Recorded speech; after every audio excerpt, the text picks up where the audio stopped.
este video es acerca de la perspectiva estratégica. Vamos a conocer en más detalle y a fondo en qué consiste esta línea de concepto que tenemos en el mundo de la gerencia. Vamos a estudiar naturalmente qué hay detrás de este concepto, cómo se aplica en el terreno gerencial, los autores que lo proponen en primer lugar, y luego vamos a aplicarlo a un caso genial. Prepárense porque vamos a comenzar.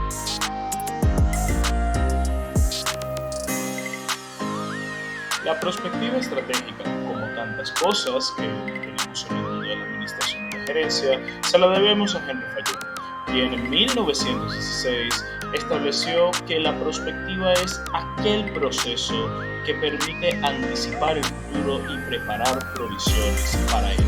El autor, como sabemos, uno de los padres de la gestión administrativa moderna, entendía que la necesidad de toda organización incluía el planificarse.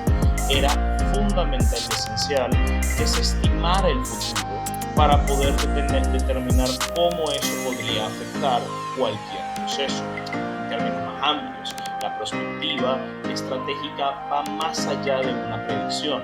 Busca explorar diferentes escenarios, entender qué oportunidades y desafíos pueden presentarse en cada uno de ellos y luego permite que gerentes y líderes de organizaciones establezcan planes acerca de cómo abordarlos. Esto naturalmente se traduce en un acto muy importante para toda organización, que es el acto de planificación estratégica.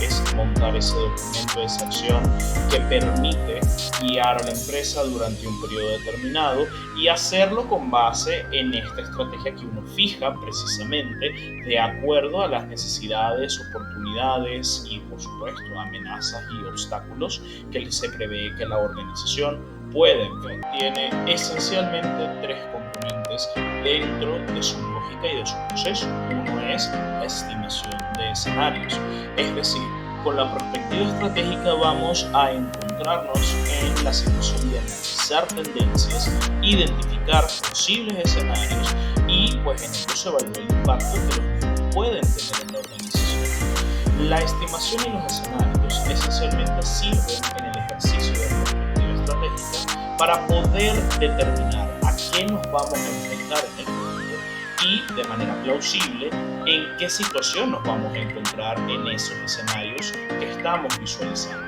Esto es fundamental para pasar al siguiente componente, que viene a ser los planes y las estrategias. A partir de esta estimación que hacemos en los escenarios y por supuesto de las situaciones futuras y de nuestras definiciones iniciales sobre qué desafíos, qué oportunidades podemos encontrar en los próximos años, en los próximos meses, en el periodo de tiempo que estamos utilizando para nuestra planificación, pues a partir de allí desarrollamos planes y establecemos una estrategia para hacer frente a las situaciones identificadas en esos escenarios futuros, naturalmente aprovechando oportunidades y tratando de mitigar al máximo los riesgos. Luego vamos por supuesto al punto más importante, que es cómo esto se traduce en funciones a nivel gerencial.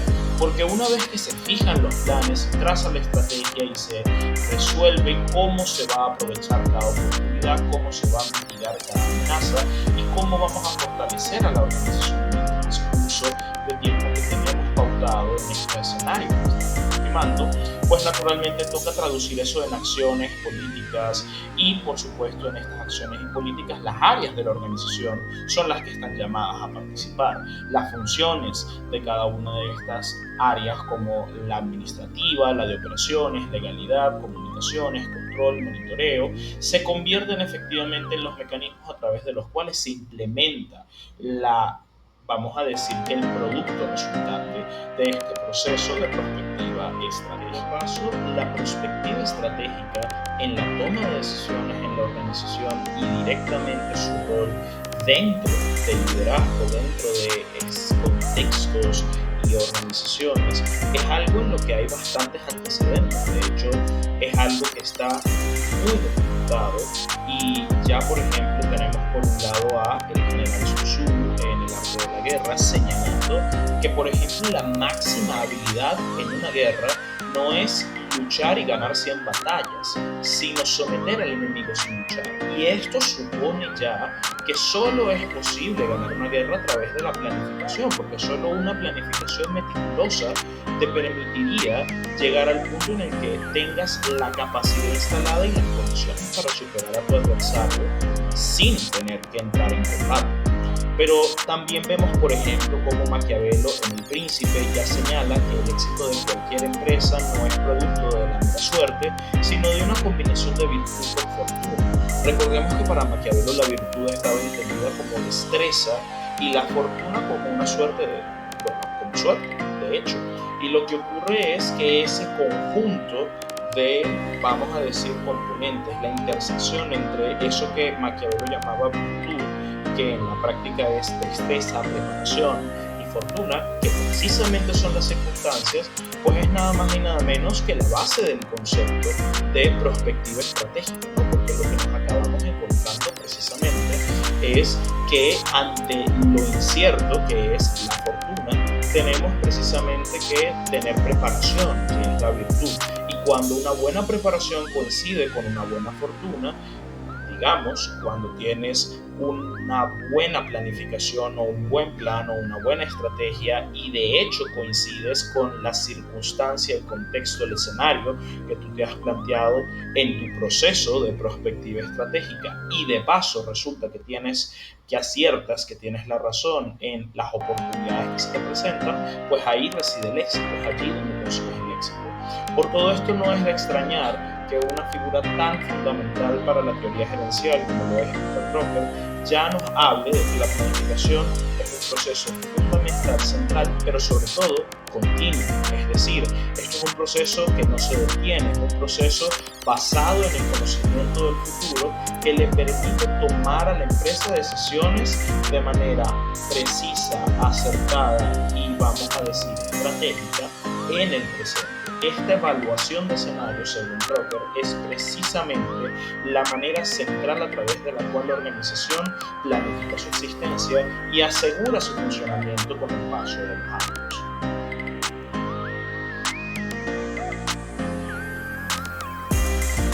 Y ahora viene lo divertido, que es aplicar todo esto en caso y vamos a utilizar a Netflix como el caso al cual vamos a aplicar precisamente todo lo relacionado a perspectiva estratégica. Es un caso fenomenal, porque es que a finales de los años 90, Netflix lo que hacía era enviar películas en DVD por correo, competía directamente con las grandes cadenas de videoclubes. Sin embargo, la tecnología pues ya a finales de los 90 estaba avanzando rápidamente y el internet se expandía a una velocidad sorprendente. Los costos de banda ancha disminuían, el consumo de usuarios comenzaba a cambiar. Ya de entrada el uso de PCs, computadoras personales, se había generalizado en la mayor parte del mundo occidental. Estaban empezando a introducirse nuevos elementos al mercado.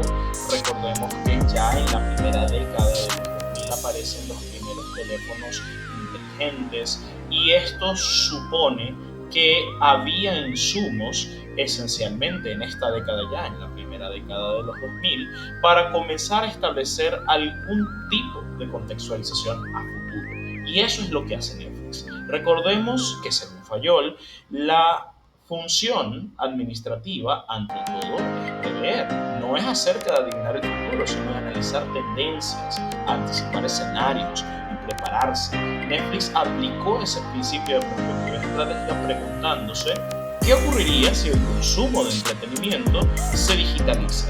¿Qué pasa si el consumo de películas, series, pasa de la televisión y el cine a, literalmente, la PC, al celular? ¿Qué ocurriría si eso acaba imponiéndose como la realidad del consumo del usuario? Ante eso, pues la empresa elabora 3 escenarios. La primera que era sobre esa tendencia posible que estamos visualizando respecto al consumo digital del entretenimiento, podemos, 1, mantener nuestro modelo actual de venta de DVDs, 2, combinar ese modelo con distribución digital, 3, migrar completamente al modelo de streaming digital.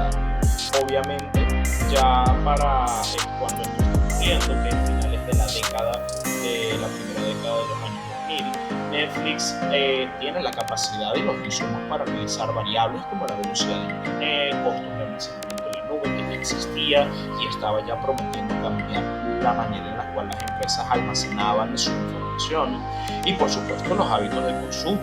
Recordemos que los millennials ya para este momento habían entrado al circuito de consumo económico y sus hábitos podían estudiarse. Había insumos suficientes, en consecuencia, para hacer este análisis estratégico y hacer este ejercicio de prospectiva. Es ante esto que, al evaluar los escenarios, Netflix comprende que el futuro estaba en el sistema de streaming y se anticipa. Esa anticipación les permite invertir en infraestructura digital, cerrar acuerdos de licencias y bueno, eso obviamente con un objetivo estratégico que era producir su propio contenido eventualmente, pero recordemos que al inicio lo que hace Netflix es comprar lo más barato que hay en contenido en el mercado, que es licencia para distribución y reproducción en digital y en físico.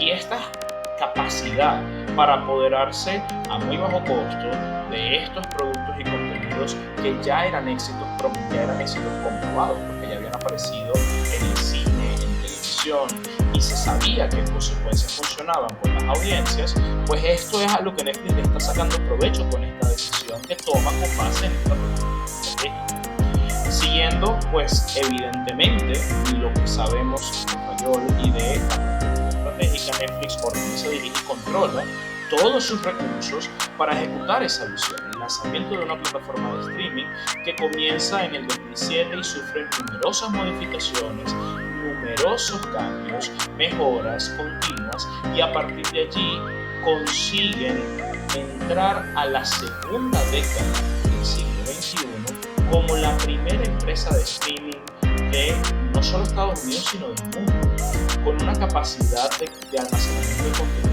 equivalente a la de las grandes nubes que estaban en oferta en el mercado, con la posibilidad de que el usuario pudiera directamente consumir el contenido de su dispositivo electrónico de preferencia y eso sí, cobrando de paso un fee permanente fijo, un fee de X cantidad de dólares te garantizaba acceso a todo el contenido. Era un game changer. Y esto se logra específicamente a punta de planificación, de perspectiva estratégica y de entender cómo a partir de la realidad cambiante que estaban viviendo en la primera década de los 2000 con el lanzamiento de nuevos dispositivos móviles y de incorporación de nuevas tecnologías y el aumento drástico en la capacidad de procesamiento y en la capacidad de conectividad en la mayor parte del mundo occidental, pues sobre eso, esos son los insumos sobre los cuales Netflix hace una estimación de escenarios, establece un plan, una estrategia y como consecuencia se convierte en el gran ganador de la operación de los streaming. Cambia por completo la lógica de consumo y eso es un movimiento sísmico en la industria del entretenimiento del que efectivamente todavía hoy vemos las consecuencias.